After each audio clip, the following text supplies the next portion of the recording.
Hello everyone and welcome back to Tiresome. Today we're doing a bit of a redux. We're going to be talking about this car here. Not that one.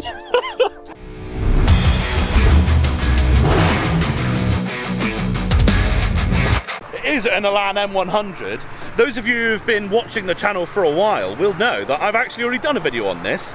It was Father's one, and I actually really enjoyed making that video. I'm quite proud of it. You should totally go back and watch it.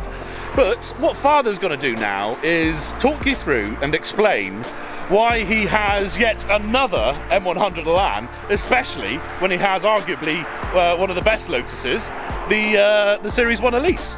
In my thoughts about what to do when I get too old and creaky to get in and out of said Series 1 Elise, I thought to myself, well, I'd like to still have a Lotus, but what can I get? I want one with a soft top which lets out an Esprit. I didn't want a little Elan because I can't afford it. What's left? These. They're a very good car, very good sports car, good handling, very easy to get in and out of, large boot for touring around when you don't have to work anymore. So I thought, well, let's give one a go. So that's why I got the bright red one that we did the previous video on. With the first Elan, which you'll see the video of, I learned a lot. That gave me confidence that when this one came up, which is in a far, far better condition than the other one was anyway, I was quite confident that we could get it started without an issue.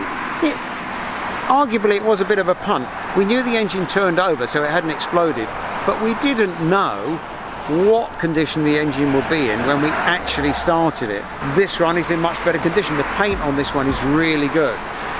And it's a rare colour. It's called Silk Red. Silk Red. On the way home, what we did, first of all, I pulled over a service station and put a bottle of injector cleaner into the fuel tank of the car. Then we drove for about an hour or so. Oh, we picked it up from up in Kent, by the way, so we had a fair amount of miles to do. I let it jiggle around for a couple of hours in the back of the car, and then when we pulled over to get some sustenance and everything else, I actually got up onto the car and whizzed it over.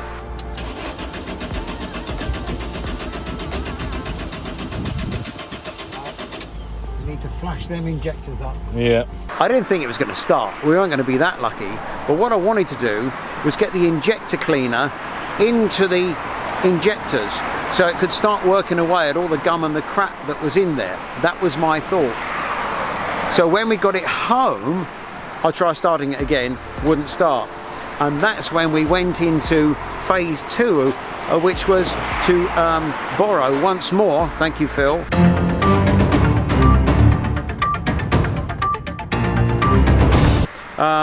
Phil's tester, which fires a little bit of 12 volts at things to test them. And we did this to each injector in turn. First of all, we got it running on 2 cylinders.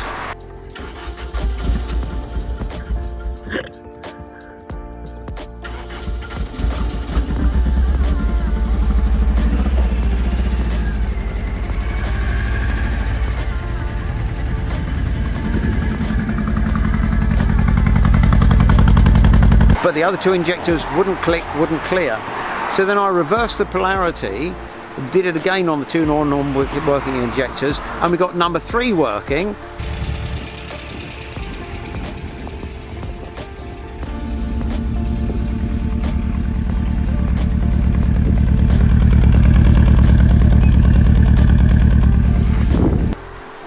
And then we couldn't get number 4 working. And I said to Michael, I wonder. So all we did was warm it up. We warmed it up to working temperature by ticking over, then switched it off. Took all the straps off and got it ready to take off the trailer because I was sure that I could drive it on 3 cylinders anyway. But of course, by the time the heater got through, I tried just giving a little blast of volts onto the last non-working injector, and it worked and cleared. So I drove it off the trailer on 4 cylinders, which I was quite chuffed about. What have we done? I'll probably forget stuff, and I'll probably include stuff that you don't want to know, but what the hell. We had a broken front number plate, which I replaced. Oh, thank God. Both headlamp motors were knackered. and they aren't now. Obviously 4 new tyres. I've had the top of the dashboard out, renewed a lot of dial lamps and things. One of the more interesting jobs I did was on this. This is a really quite nice Pioneer CD cassette player changer. It's got a CD changer in the boot, but it wouldn't work on one of the speakers. Oh, one of the other jobs I did, of course, was to replace all 4 speakers because they were all completely gone.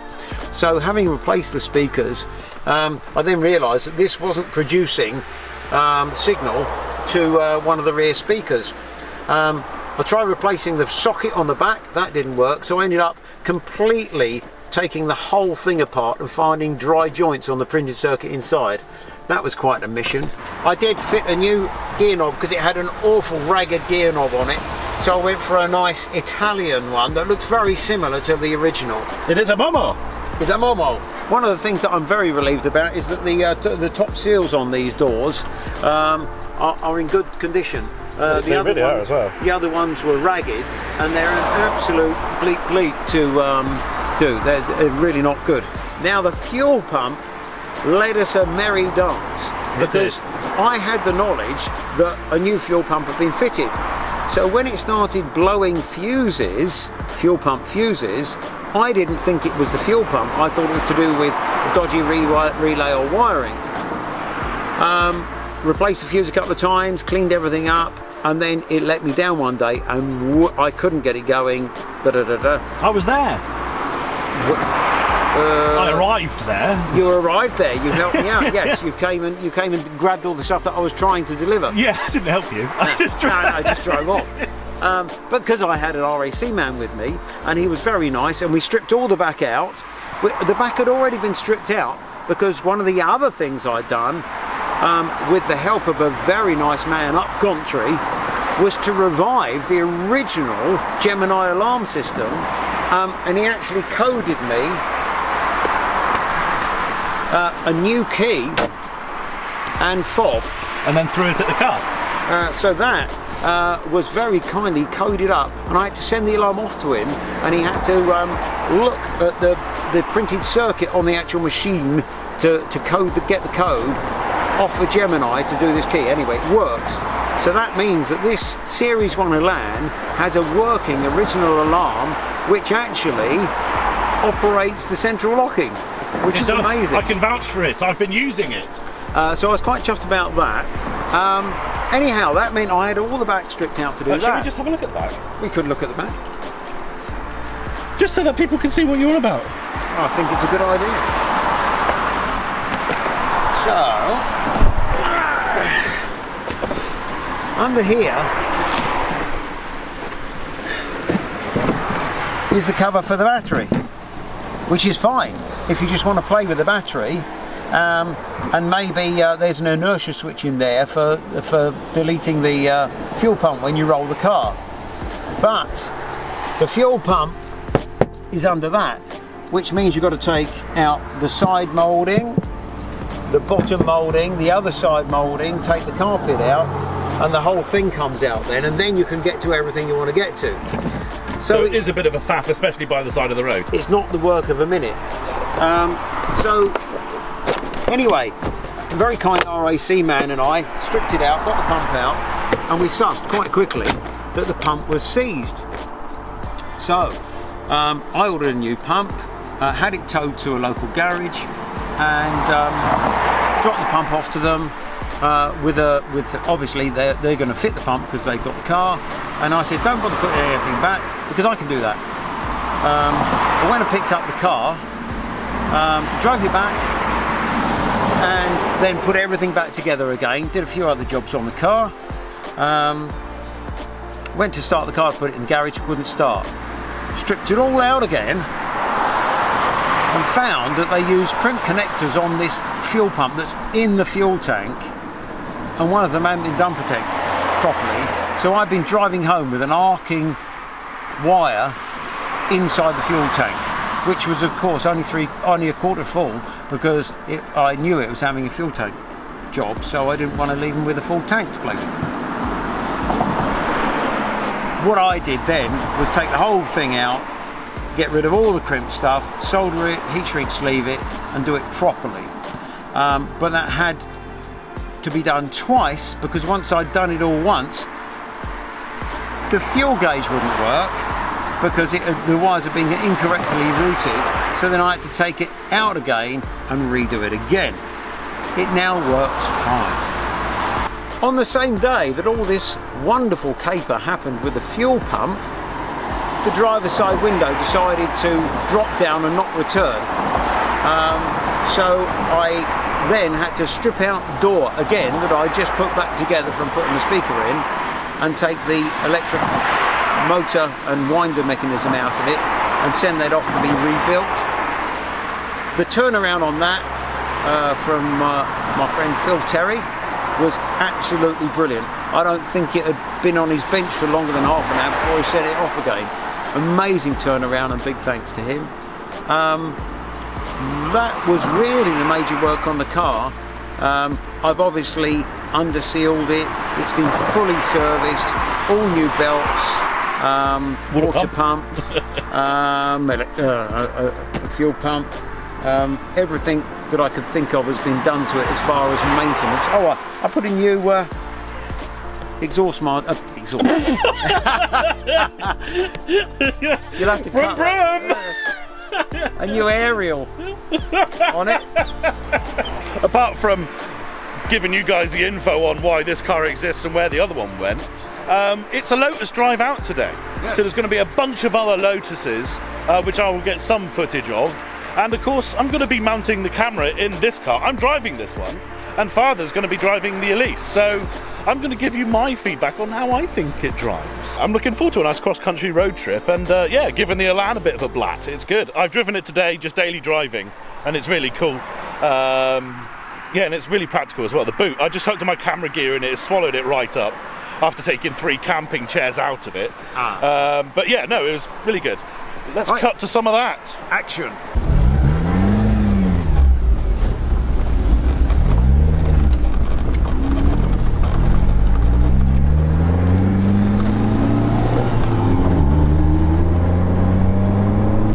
Right then, everyone, we have now left.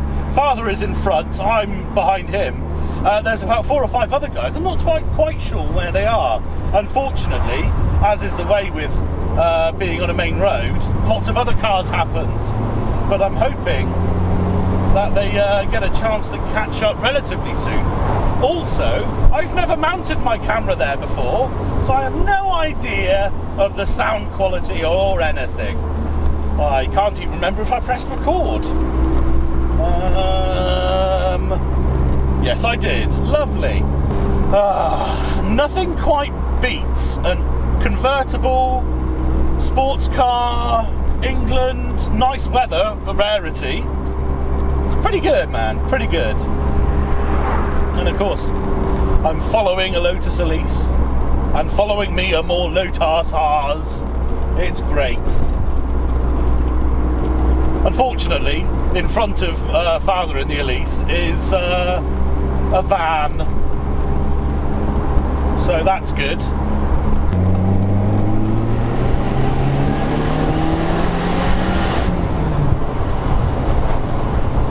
It really is. Really sounds quite nice, and we're behind traffic again, but you get the idea. It really is a really nice car compared to like nowadays. Like, people are turboing MX-5s all over the place because it needs it, ideally, to make the power. Whereas this has a turbo out the factory. And it is, you know, back in the day, this was a very big premium, this car. Like, it was more expensive than the MX-5, and it wasn't necessarily, you know, back then, you know, do I want a little bit cheaper? You get rear-wheel drive with the MX-5. There's so many other things. But with this, it just has a little bit more character for me. And of course it came out the factory with that turbo, which gives you just the amount of power you need to have a party. I'm sure you can hear Father there. Let's join him.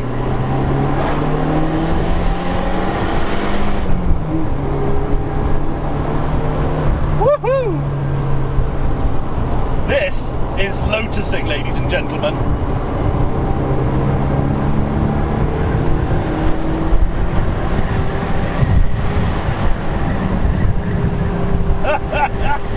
so good just to have like a nice car. Look, there's sheep here, it's great, but you chill out and it's just a nice 4-cylinder, you're not on boost, convertible, go for a nice weekend away, and then suddenly you drop a cog and it's a Lotus again.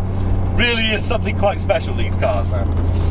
There is one thing, and the only real downside, in fact there's two, now I think of it, there's two downsides as far as I'm concerned with this car.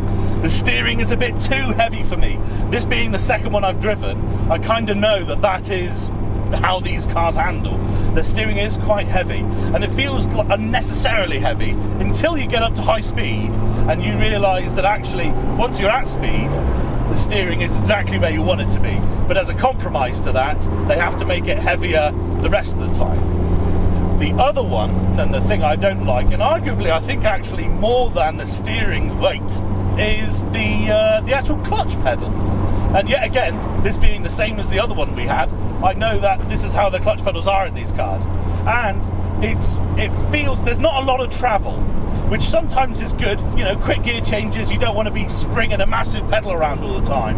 But also, the thing is the feel of it. It's like I think I may have said this in the other Elan video, but it's like a really sort of stiff sponge. It doesn't really give you any sort of kinetic feedback, and it doesn't necessarily feel like you've released anything. It feels like you're just pressing on a stiff sponge, and because of that, you don't really have the confidence in it. Of course, once you learn how the clutch feels, you get used to it, then it's absolutely great, it's fine, and you can carry on enjoying your wonderful Lotus. But yeah, it is just one of those things that I would personally wish were different. Saying that, I don't even know if I would change it, you know? Like, these little quirks and things about these cars, they're what make them the cars, you know? You know, with the Testarossa, with the dodgy pedal box and things like this, like, you wouldn't really want to change that. It's part of the character of the car, and it's a talking point. So why change these things? It's really quite cool, actually, because this car really does do some things that modern cars, like electric cars, cannot. The sounds, the pops and crackles you get from that decat, well, not decat, it just predates catalytic converter exhausts, and it's got the turbo, the whooshes, the noises, and the smells, means that you really get such a cool driver's experience. And I think that that is something that you're going to miss from modern electric cars, you know? I'm not saying that electric cars are going to take over the planet and there won't ever be cars that make noises and smells anymore, but there's a lot to be said for a simple combustion engine, you know?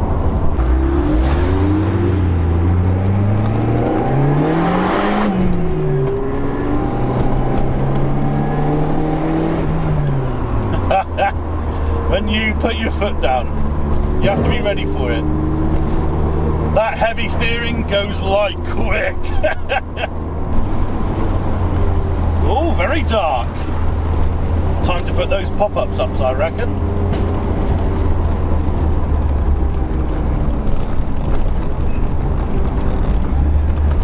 Wow, this gets very windy. Holy shit.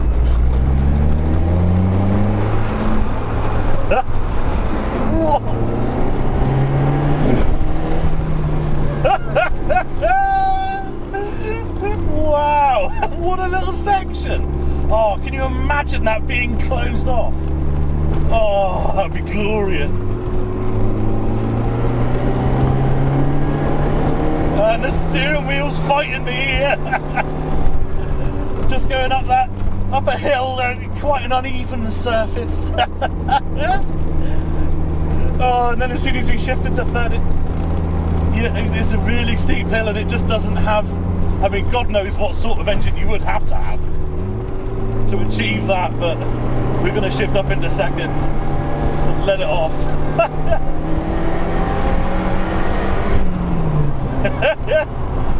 Really? I think it's because the road is so, it's a newly paved road, and it's quite wobbly, and the wheels are just scrabbling up, the wheels flying about everywhere. Right then, everyone, we are now turning up. So, I'm going to go and see what other cars have arrived. Ha-ha!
much for joining. It has been a ruddy good evening, and the Elan is great. How's the Elise, Father? Oh, it's gorgeous. Oh, it's gorgeous. Nice reference. Oh, I know. See you next time. Bye. Bye.